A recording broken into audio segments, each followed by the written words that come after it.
Welcome. I have two questions. One is a little more serious than the other. Nothing serious going on here. Good. Ever. I just would like your point of view on something. If you agree, we've all sort of existed before and always will exist. Yes. So this is a religious question. I would like to know why Jesus came if we always was and always will be. Same reason you did. Same reason you all do. In other words, what could possibly be the reason that anyone would come other than that you are eternal beings and you've come for the creative experience? So are you saying Christ came for the experience as well? Of course. Of course, there are no exceptions. It just seemed sort of a dramatic way to help us out. We know what you mean. Well, what do you mean? The helping out part. Well, what I mean is, if will always exist, why the intervention? Well, first of all, there never is any intervention. Intervention sounds like assertion, and there is no assertion. There's only attraction. So what happens is you're taking a historical figure who has rightly earned the place of a religious figure. There are many who feel that it's blasphemy to call him anything other than the Son of God, and so we will. But we will not call Jesus the Son of God in any other context than that we put you in the same category. All right. In other words, everyone who comes forth is an extension of source energy. And everyone comes forth to explore the contrast and to become.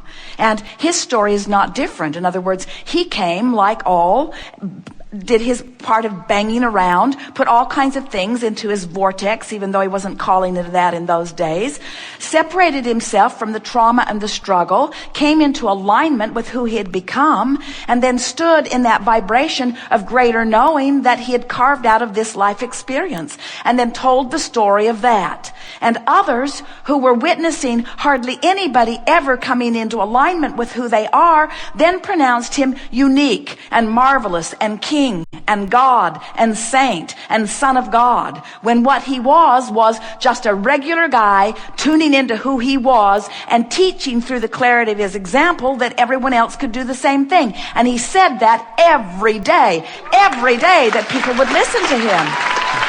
That's the story that he told. He said, I am not that which you are not. He said, is your faith that makes you whole. He said, come into the vortex, come into the light. He said, the kingdom of heaven is within you.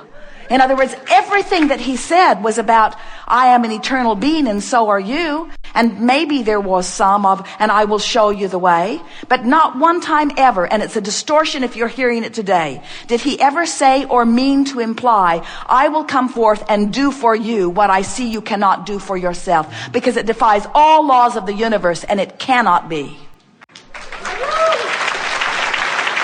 Very good. I have one other question. It's on a humorous side. And then humans take the part of his story when he was the most out of the vortex, when he was saying, why have you forsaken me? And that's the part of his life story that they dramatize the most. It is the last part that he wants you to remember. He would like you to remember when he was in alignment. He would like you to remember when he was in vibrational alignment with well-being and could hold you as his object of attention. And even though your body was dripping illness, he did not see it. And so wellness was the only thing that you could experience when you were in the presence of his aligned state of being. That's the part he would like you to talk about, you see. He would like you to remember that you are born as liquid love, that you are pure positive energy, and that when you hold yourself in an attitude of hate, you separate yourself from all that is good and all that you want. That's the part that he would like you to remember, you see. He does not want you to remember the day he was out of the vortex and they hammered him up. Nor does he want you to push against that. Nor does he want you to make those your enemy. Nor does he want you to stand in martyrdom against others and make anyone your enemy, you see. Well put. Well put. Thank you. One other quick question. As you can see, my name is Eddie. But all my life, people have known me, even that I work with for years, come up to me and say, "Hey, David, how you doing?" All my life. And I was just wondering your viewpoint on something like that, because it's starting to get to me.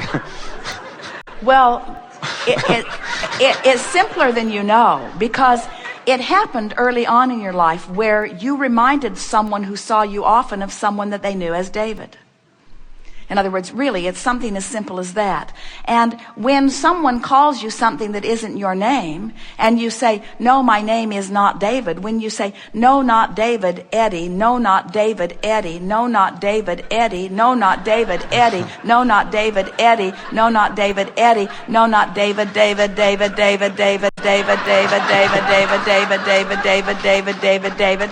Hello, David. No one wants cancer. Right.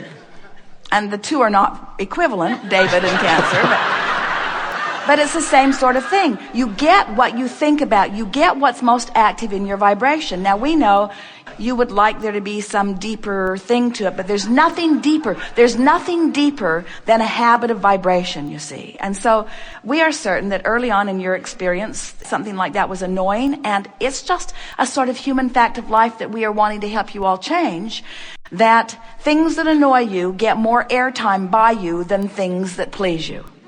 You worry about things. It's really interesting to see what's active in most people's vibration is often not what they most want to experience. And so this is this very soft and very real, experienced by you, opportunity for you to understand what comes to you comes in response to your vibration. So now you said, what were your opening words? All my life? Is that what you said? All my life? Happens all the time. Happens all the time, all my life. So now let this be something fun that you play with.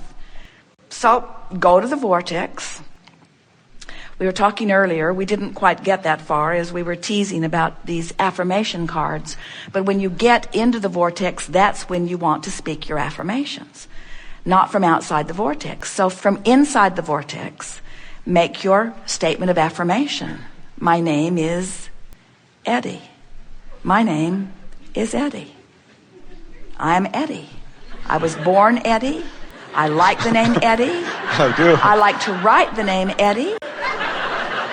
Eddie is my name. I love the name Eddie. I like being Eddie. Eddie is who I am.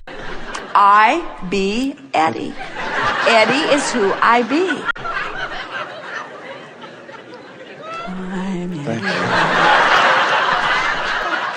And as you play with this and proclaim it, as you affirm it from inside the Vortex, people who don't even know you will say, "Hi, Eddie." We're not kidding you. You'll have the experience where people will know you. People will know you, and those tuned in will be able to translate the vibration of that which is you. Good. Seriously. Thank you.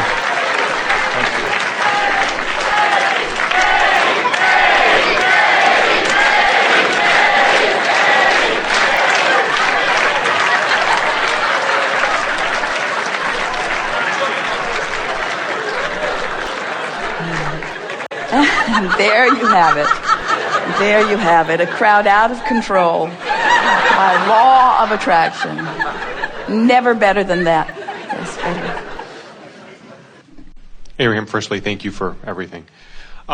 Sometimes when I'm at home, I can envision or be in the vortex about whatever subject, about the relationship, the money, the lawsuit, whatever has come up. But at the moment when confronted with the person that you'd like to go on a date with, the letter from the attorney, the decision about the stocks, whatever, I'm then snapped back to being out of the vortex. We will agree that if you're tentatively in your vortex, that almost anything can snap you out of it. But if you got in and you got in on purpose and you milked it and you proclaimed that you were there and you acknowledged how it is you got there and why it is you were able to stay there, you won't easily be pulled out of it. And when you are pulled out of it, you'll know how to get right back in. So if you spend more time in the vortex, it is very unusual when you get pulled out. If you spend more time out of the vortex, it's very unusual when you're able to get in. So it's just a matter of how much time. And there are a lot of people who claim vortex dumb more than they really should. Because it's not about the smile on your face, and it's not about even the words that you're speaking. It's about the song in your heart. It's about the glee in your being. It's about the vitality that you feel. It's about the enthusiasm for life, you see. And if once you tune yourself to the frequency of the vortex and get hooked on it, we want you to get hooked on your vortex, hooked on it. We want you to be addicted to the vortex, addicted to it to the degree that it's just so off when you're not in. You see the world as it exists, where you go to work and you watch people driving in their cars and they don't look all that happy about their cars, and they're listening to stuff, but they don't look that interested in what they're listening, and they go to work and they're not that much interested in work, and they can't wait to go home, but they're not much interested in going home. And then somebody says, let's go to a ball game, and they have a moment of glee. Woo! Drunk, and their team won. But in comparison with how much was going on in their life, it was just a little bit of time in the vortex, and most of the time not even trying to be in the vortex. You get what we're talking about? So when someone says, I struggle to get in and I have a hard time staying in, and it's only because you have not practiced it enough that the in the vortex vibration dominates. But when it does, there will be a tipping point on the fulcrum of your life where things that you've been waiting for what felt like a very long time will come, and they will come so easily you will laugh at the absurdity of your having held them away so long. In other words, the work, this is where it's at. It's getting into the vortex where everything that you are and everything you want is. But you just gotta figure out on your own how to get in and then how to stay in. Don't ask someone else. There is a tendency as humans to want to find something that makes you feel good when you see it. But then you become those who just look around for good things, and when you don't find them, then you're all bummed out and out of control. So we are really not very often wanting to be very cooperative in providing for someone a thought that just makes them feel good when they listen to us. We so much would rather that you conjure it, that you find it, that you carve it out, that you own it, that you practice the vibration of it, that you practice the vibration of it until it is yours, until it is who you are, until it is your proclivity, until it is your nature, until it is just who you are, until you are just optimistic, until you are just sure of yourself, until you are just expectant of good things to come. And once you've trained yourself just even slightly in the direction of that, avalanches of well-being will come to shore up your awareness that you are indeed on your path. And the leverage is the power of the universe that you have taken the time to line up with in order to allow the universe to do all the work of assembling all of the cooperative components. Effort that is offered in action by most people is the effort of trying to make things cooperate, make things line up. But when you take the time, and it's very little time comparatively speaking, to get into the vortex, what happens is law of attraction does all the work, just like gravity holds you on your chair. And as law of attraction has already assembled the cooperative components, and now because you're in the vortex, you have become a cooperative component. Now what happens is you feel wonderful. You're glad to be alive.